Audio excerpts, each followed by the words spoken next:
Hi, I'm Chun. Today we will take a look at how we can automate the GUI testing of an UWP app with tools like Appium and MinAppDriver. Just now another speaker, Anand, gave us a very good sharing on test automation in the CI/CD build pipeline. So we will also see how we can integrate this process into the build pipeline on our Azure DevOps. Okay, so let's talk a bit about UWP. In the past, when we talk about Windows desktop applications, we normally would choose to use platforms such as Windows Phone, WPF, or Win32.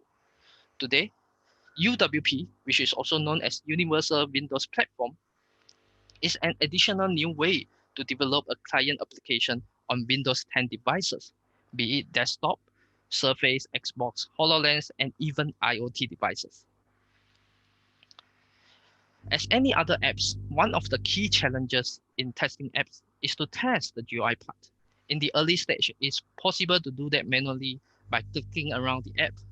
So when I do that, my senior Riza actually approached me and asked, how do you handle it when the apps grow larger and larger? Testing it manually becomes very time consuming and almost humanly impossible. So this is why we need to automate the GUI testing, and Appium is the tool that we will be using here.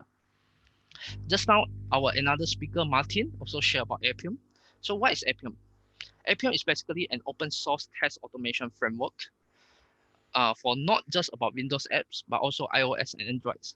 Here I use the term Windows apps because it can be used in not just UWP, but later you can apply similar knowledge for WPF, WinForms, and Win32 apps.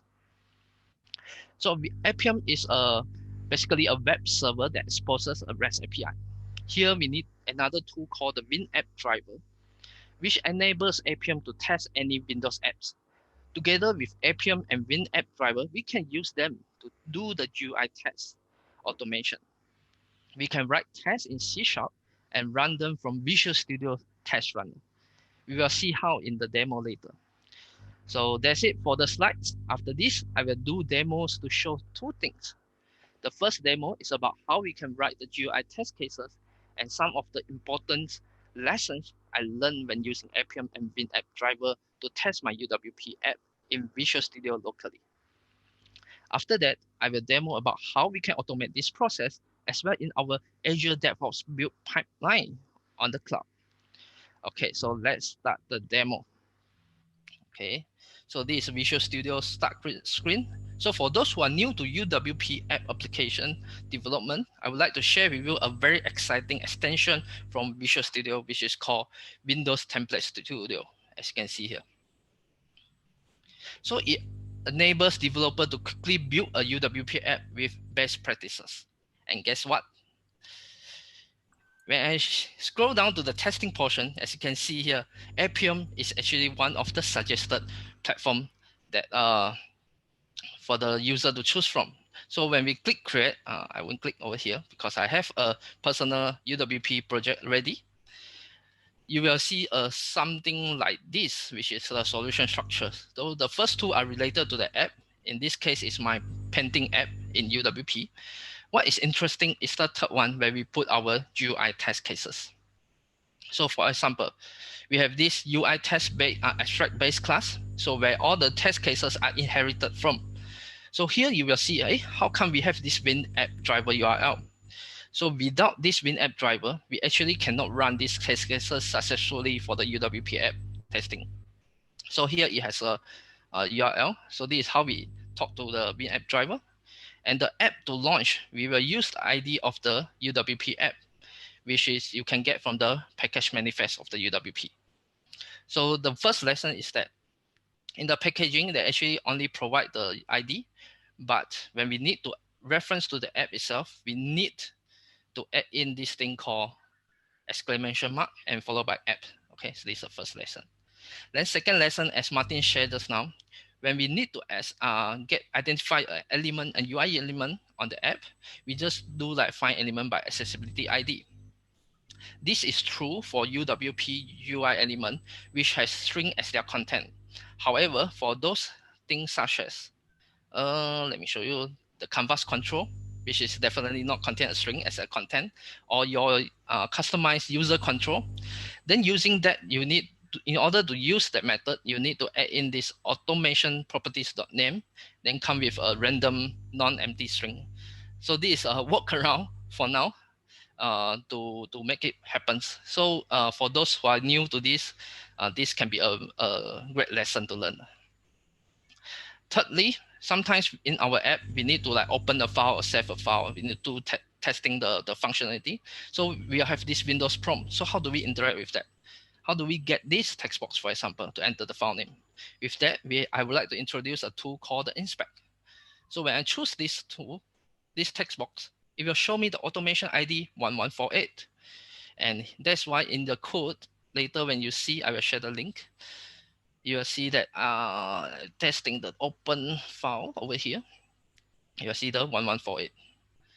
By the way, the structure of these test cases are exactly like what Mary shared just now. We are using 3A's principle, the arrange, which we will launch the app first, then act, do the scripting automation, and then the assert, as you can see inside here.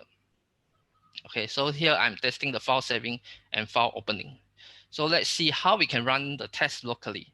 In the test explorer, when we choose run or test, then you will start to run the test automatically. So now my hands are off the keyboard and mouse and the magic happens. So this is where it input the file name to the text box itself. Magic. But basically it's just what we have done. So here it detects that there's a duplication of the file and it asks whether want to save it or not. Here we will use code to instruct it to click yes to confirm to overwrite the test file. Yeah, this and the tests are all passed. Yes. So this is how we do the testing locally. Next, I will move on to how we can do that on the cloud, like what Anand shared just now, how we can implement this as part of our build pipeline on CI/CD. Here, the things that I use is called the Azure DevOps. So in the build pipeline, they actually have a template for .NET desktop application. What we need to do is just add in a few additional tasks, which is to start and stop the MinAppDriver before and after the test in the build agent. With that, we need to also import the certificate of the UWP app and install the UWP app into the build agent so that the test can launch, the MinAppDriver can launch our app and do the UI testing. It will take about 8 to 10 minutes. I won't go through here, but I will show you what is the results. So this is the test I ran just now. So it will show you that under the VS test, all the test cases has passed, 4 of them. And yeah, that's all. So there are more details to each of the steps that I demonstrated above. However, this is just a lightning talk, so I can't actually go through the details of it. I will show you the overview. I hope that it gets you a good understanding on how we can automate GUI testing for UWP app locally and Azure DevOps build pipeline. So if I have written a blog post about this as well, so if you are interested, you can refer to that post and my source code as well as my CI/CD pipeline on Azure DevOps. The links are there as well. So that's all for my sharing today. One more link. Scott Hanselman actually also share something cool about MinAppDriver, how it works with Appium. So you can read that as well. So yeah, that's all for my sharing today.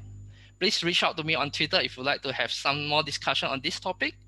Thank you for your time and enjoy the rest of the event. Thank you.